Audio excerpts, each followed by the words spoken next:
So I'd request that you bear with me if I run through some of the slides. But the idea would be to convey certain, these sessions ideally are to provoke your thoughts. And I would understand that there is a good contingent of bankers here, am I right? Yes, that's great. So I would be obviously delving into some of those banking terminologies, but which are pretty understandable, so even to others otherwise. Okay, so I think the topic is on how do you look at this digital delivery channels, and especially the banking, and are we secure? That's a big question for the public. But then, are we securing them well? That's the question for the bankers and the regulators. So let's look at it. I think today we can very well relate to the digital economy, right? All of us. I think the whatever has happened, demonetization, and the government expressly telling you get on to your internet digital banking channels. So you would find not very uncommon scenes like this which are happening, not at the pace that they should happen, but certainly they are catching up. The idea is to really break the mindset, and that's where the problem really arises.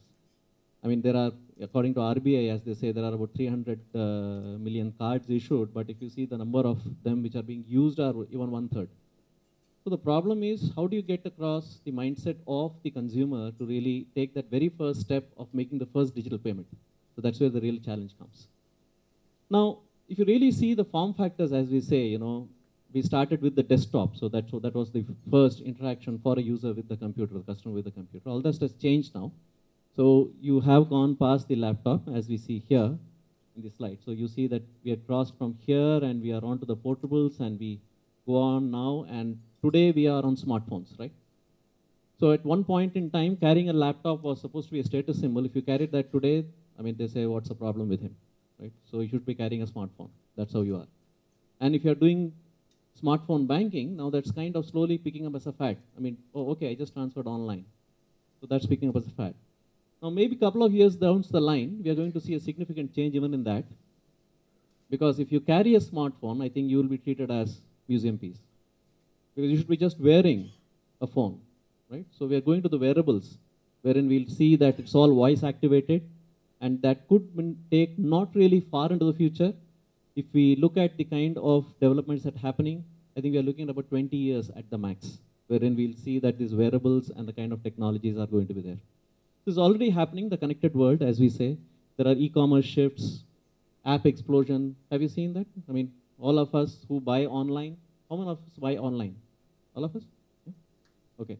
So when you really go online, don't you see that many of the merchants telling you, okay, download the app and get 10% off on what you're buying? Why do they do that?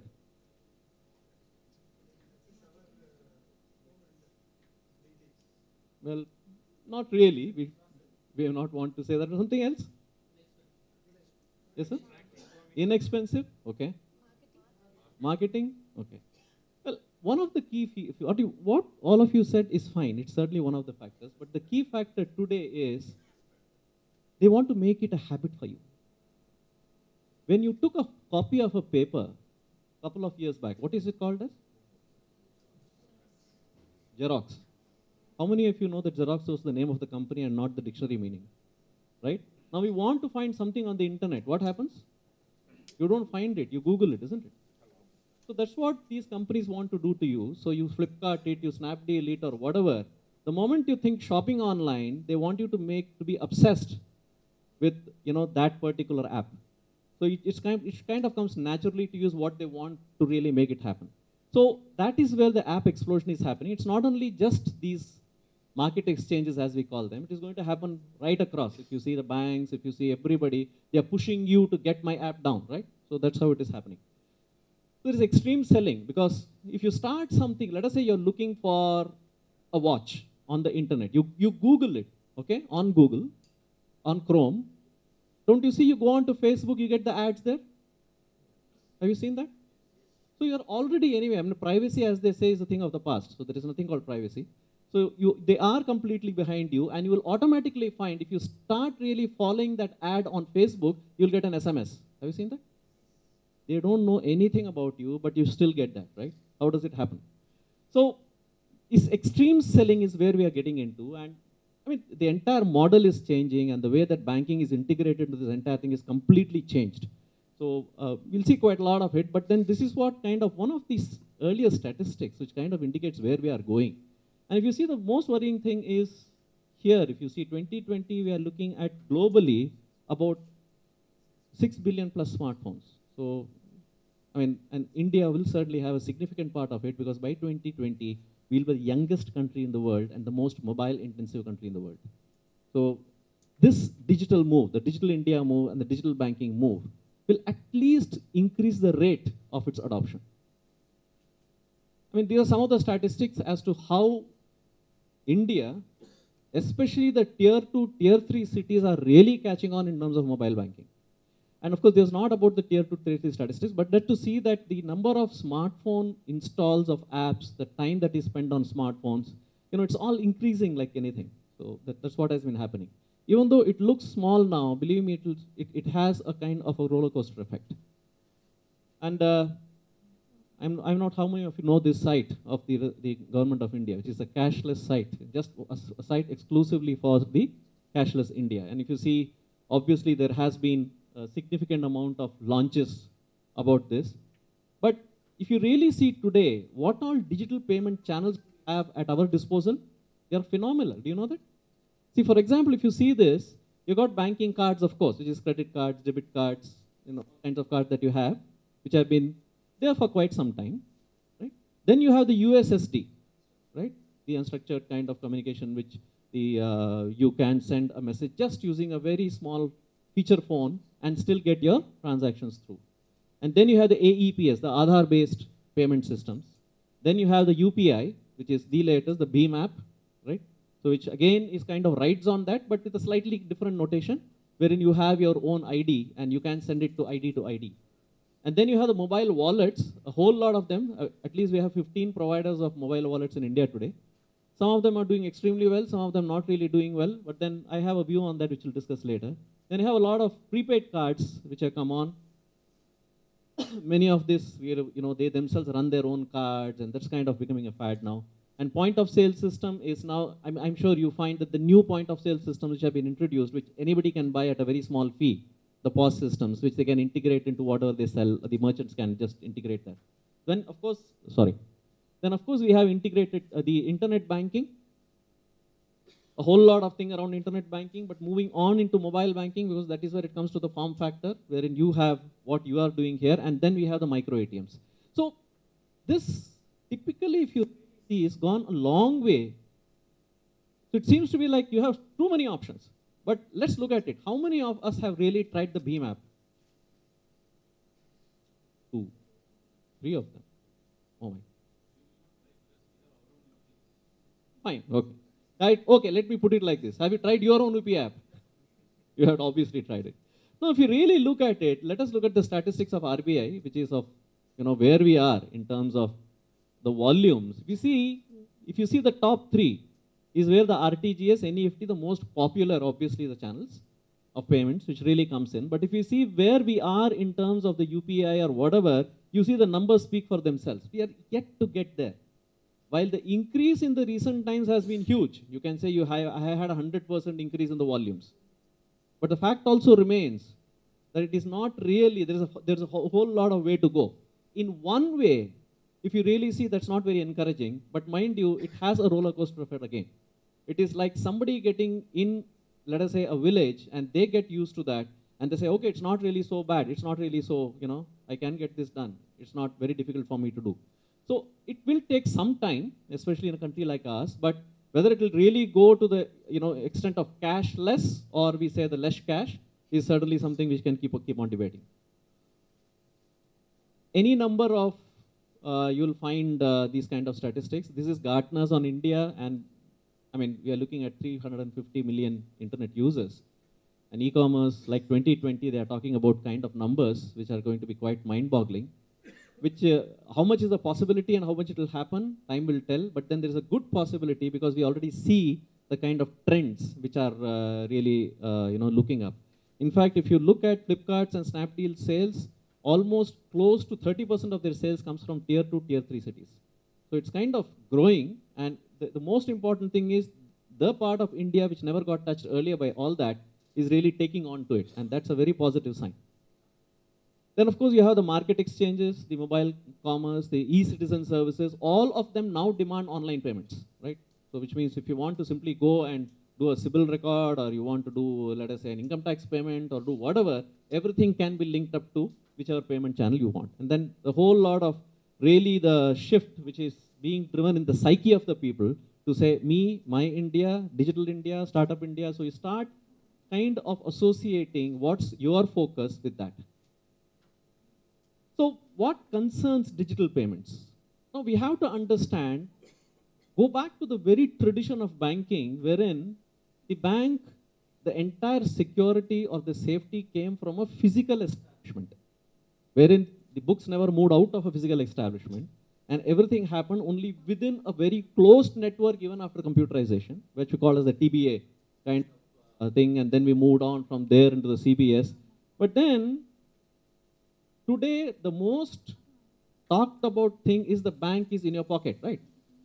So which means that you've simply gone out, broken all those traditional rules, and you're saying that the customer actually records.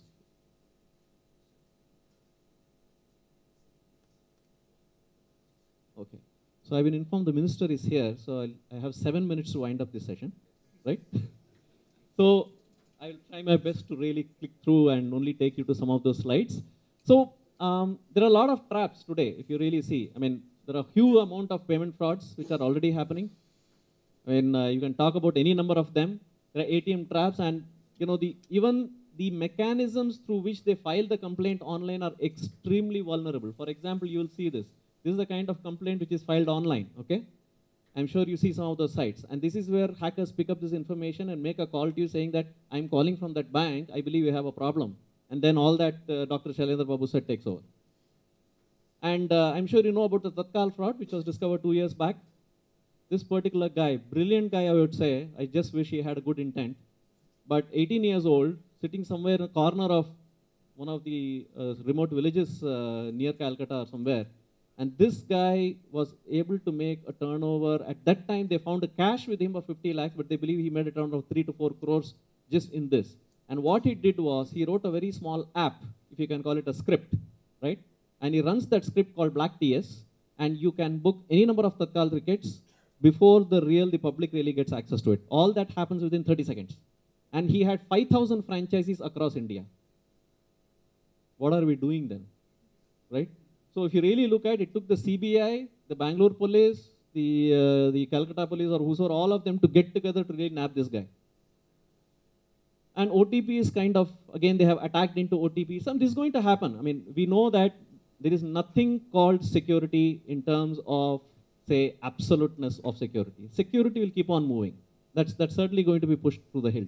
And we have seen this case, you know, ONGC, when they lost 197 crores in the same kind of modus that Dr. Shailendra Babu was saying, just on an email hack. So, and incidentally, I think if we have not observed, during the demonetization phase, bitcoins were very popular in our country. In fact, there was a 30% rise in the exchange rate of bitcoins to Indian rupee. You can imagine what it means. Okay, this is one of the Europol's top trending in terms of what they identified, that what's happening in terms of the organized crime. And if you see, first and foremost thing, the crimeware as a service is really picking up. That's the top of charts, which means if you want to do a crime, you just need to have the intent. It is like startup. And you go and approach one of these guys, they'll sell you all the software, they want to give you training, they can do every damn thing for you, set up your hosting service, everything. So that's the biggest concern today. Ransomware, I think many of the organizations have been hit by ransomware, needless to say. Critical use, the criminal use of data, the kind of data that is available on, publicly. The point is, you can do a business analytics or a data analytics to find out positive things, but mind you can also do it for the negative things. Right? If you really start really identifying where your targets are, you can do that. Right? And of course, payment fraud obviously is a concern. And HNI, social engineering. High net worth individuals, they try to get their social engineering, social media data, they social engineer them, get more information about them. So all that's happening here. And of course, the virtual currencies become a problem. I don't want to get into this. These are all some of the examples of real-time hackers who do all these services. Right? And this is the potential digital payments targets for the hackers. Because they know they are vulnerable, they are gullible, they can be easily tricked before they really become, aware. So they will be certainly targeting these people. And mind you, whichever system there is, the user has the final authority on the consent of giving the payment or whatever. So if you compromise your OTP, if you compromise whatever, no bank can do anything about it. So user is the target, the key concern. The payment service provider is certainly the target. One of the biggest problems that we have seen, see, our job is into auditing banking systems, looking at their architectures and looking at the security of that. But believe me, the biggest problem is one, banks are under pressure to outsource them. But once you outsource, believe me, the kind of security that many of these outsourcing agencies have are pathetic. So you keep on pushing the banks on one hand to say that you got to have the best of security, but these guys kind of, in my opinion, go scot-free. So what happens is there is a huge, believe me, there are a couple of these service providers, if they fail today in India, we could have half the banking failing in India. Because they control the switches, they run all the payment mechanisms. So it is certainly a key concern from my perspective. Then the app providers, the kind of apps that are built, we have to understand when you're logging in from a mobile, your identity authentication still has to take place somewhere from within the bank's ACL. So what happens is how securely do you do it is a big question mark. So that is where we have observed quite a lot of lapses here again, insecure integrations, because that is where really the maximum amount of frauds really take place, what you call as the man-in-the-middle attacks. So again, these are key concern areas. Lack of time, just skipping that. So these are all the kind of payment frauds that are emerging, even in terms of the EMV, the chip frauds, the geo-blocking frauds and kind of stuff. So what is being done? Tremendous amount being done. Again, I don't want to go into that. As bankers, I'm sure you are aware. So the most important recent developments have been, I think you are aware, the cybersecurity framework was set up, and I had the privilege to be part of this panel, bringing up this framework. And then you had increased IT inspections. You have the FinCert, which has been announced now, which has been due for quite a long time. And that's been announced now. And the most important thing, we are looking at the need for synchronized response, wherein certain bankers, the RBI, everybody works, which will immediately react on any incident. It will take some time to build that kind of security architecture. Vendor risks, as I said, is an area which we really need to look at. Role of FinCert as providing continuous surveillance across the country is again going to be a very key issue. Most important, the customer needs to be made aware, the do's and don'ts of them. And while banks are doing, but I think it's still not enough, because we really need to go about, RBI needs to really take a plunge to tell them, to educate that customer, to tell him, see, this is the don'ts for you. And this is how you can go wrong. So, but then the problem also is, I mean, how do you encourage a customer to come on to use something and you keep on telling him, don't. So that's also a problem. So collaboration and synchronized response is certainly something. I'll skip this, even though I wanted to say some of these tips, because this very common things, which most of them really fail. And fundamental, as users, as customers, I would always believe your financial de-risking is the most important strategy that you should have. What does it mean? Do not have all your money in the account which is connected to all digital payments channels. Howsoever secure they may be, there is always a chance that you might get into trouble. So the most important thing is have a buffered account. Keep your, your savings distributed across. Connect only one account to all the digital payment channels for your convenience, but then keep it as a buffer. Keep transferring the money. So that will bring down your risk. Again, future is going to be completely different, because if you see the latest gadgets that are really coming in, you're all autonomous. Your car is going to place orders on behalf of you. The fridge is going to place orders on behalf of you. They'll automatically operate your digital payments. So we are looking at this Internet of Things changing the way banking like never before. And I think, as they say, the smartphone is a bank today, is going to go wherein banking will become embedded into everything. So that is going to be the future. And are we ready in terms of the architecture and the regulatory architecture? I don't think we really are there. But believe me, RBI is certainly doing quite a lot of things. There are set up several expert committees which are really working and looking at how do we do that. Okay, we are looking at, as I said, Dubai has already launched driverless cars. They already launched, I mean, this next month they are going to launch the air cabs, which you can automate it. You can just sit in them, it can drive yourself. So this is just so I think fundamentally it is being aware as to how much of risk is there in each of my channels, as a customer, as a banker, as a regulator, and as a government. And that is where I think the answers will automatically start coming in. I'm sorry I had to really rush through this session, but I believe the chief guest is here, so We can always have an interaction. If there are, I don't know if we have time for questions. If you have two quick questions, then we can take that. I request, okay, yeah. So I'm sorry that we've been able to cut short our Vittal Raj's session, but however, post minister's address, the question answer session with Vittal Raj we can have. So I request, sir, please be seated because the question answer session will be after this.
Dear ladies and gentlemen, today we are truly honored to have in our midst, and to make this event an even more special one, the august presence of the Honorable Minister of State for Finance and Corporate Affairs, Shri Arjun Ram Meghwal.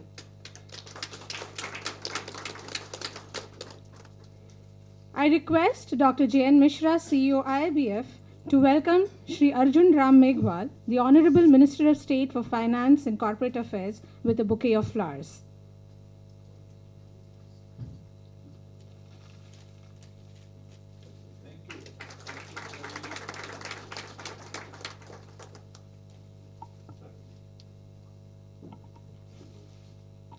I request Dr. J.N. Mishra to kindly deliver the welcome address.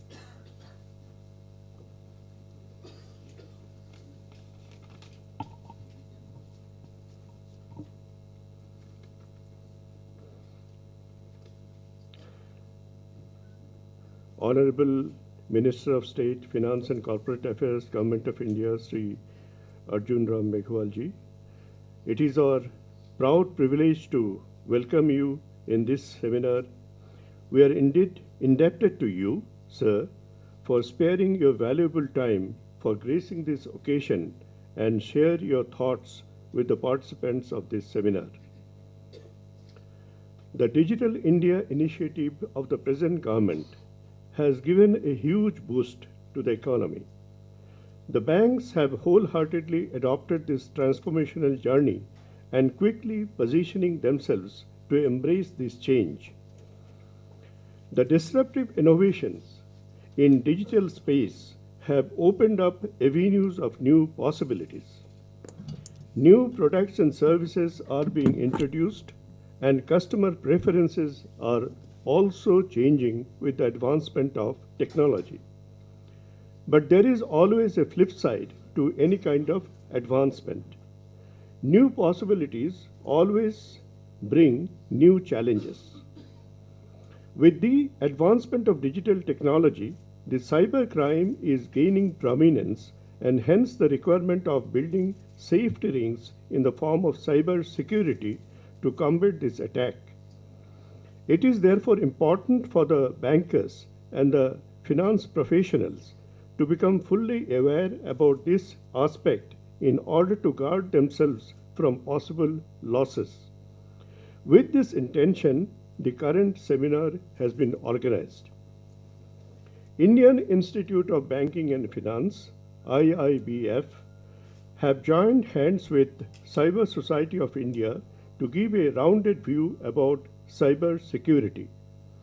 The subject is planned to be dealt starting from investigators' angle to accountant and lawyers' perspective, rounding off with regulatory angles of the issue. The idea is to provide a 360-degree view to the participants.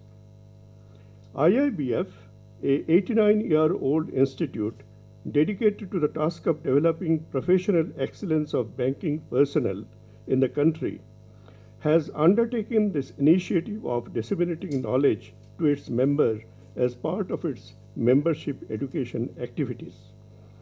We are sure there will be many useful takeaways from this seminar, and the members will be immensely benefited from the guidance of the Honorable Union Minister on this subject.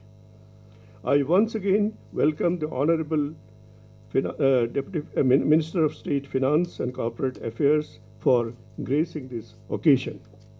Thank you. May I now request our Honorable Minister of State, Mr.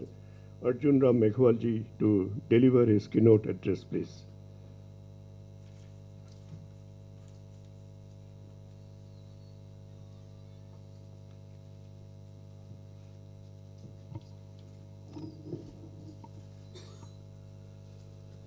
Very good morning. Morning. The participants are basically bankers or mostly bankers. I will not deliver a lecture. I will definitely interact with you. Are you ready with interaction? Ready? It's a very good program, I think, and it is a need of the hour also. Indian Institute of Banking and Finance. It's a very prestigious organization. Dignitaries on the dais, Dr. J.N. Mishra ji or Venkatesh Rajendran. You are an author, no? You have written a book. You tell me, you must have heard the name of this SWOT analysis in management system. You understand the SWOT analysis? Analysis, no? Okay. Yes. What is the strength of the e-banking? Anybody? The digital convenience, okay. Quickness, cost, less cost, na? Transaction cost is less, or somebody is telling that you charging something, na? Nominal? But some people are telling that you are charging something. It's a convenience. Yes. You tell me the strength. Quick disposal. Yes, anybody can participate. You don't worry. It is not a class. Just is an exercise. Or you can say it brainstorming session. Okay? Better funds management. Yes. Very good. Proxy, how? Yeah. I'm also. Very good. Proxy management. It's a strength or it's a something?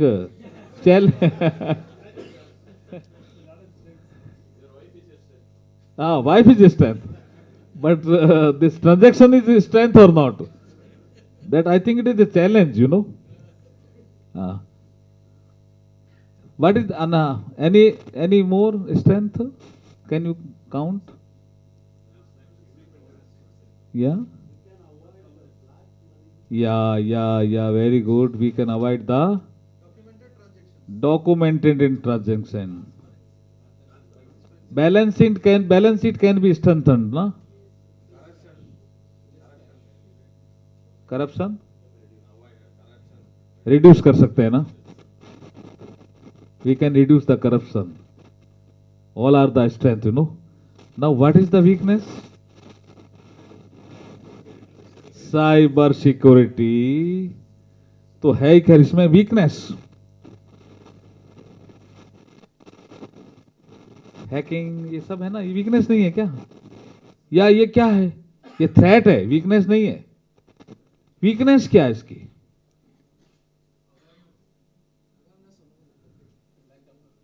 Lack of awareness, okay.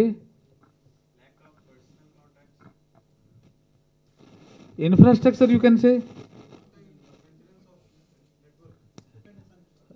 maintenance of the network, okay, maintenance of network is a weakness. We have infrastructure but we don't have the sufficient infrastructure, you can say.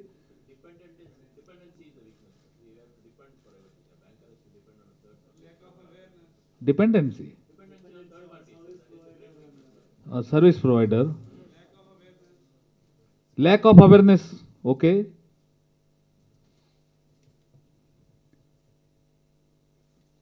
Yes, ladies can share something.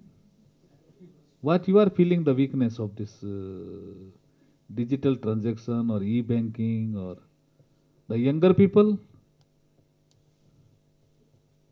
You can also share something. Yeah. Lack of resources. You can count in infrastructure resources. Okay. Yes, here from this side. Mindset. It's a weakness. Adoption of a new thing, it is always a challenge. It is always a challenge. Then what is the opportunity?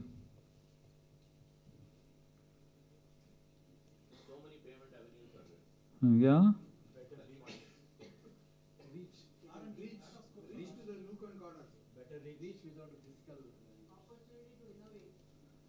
Opportunity to innovate, an opportunity.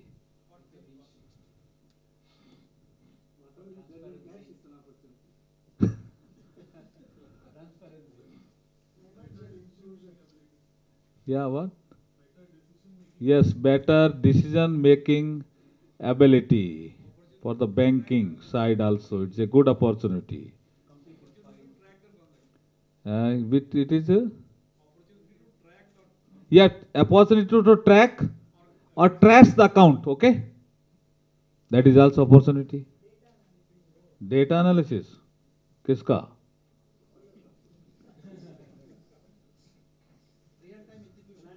नहीं, data analysis भी ठीक है, it's good idea. हाँ, you fund to unfunded, reach to unreached, and और क्या है? Bank to unbank. It is all opportunity. Global outreach. Yes. This is the opportunity. Now we are taking the subject of threat. Today's your subject. Threat. What is the threat? Security is the threat. Privacy to all opportunity may have a threat, but today we are sitting to change the threats into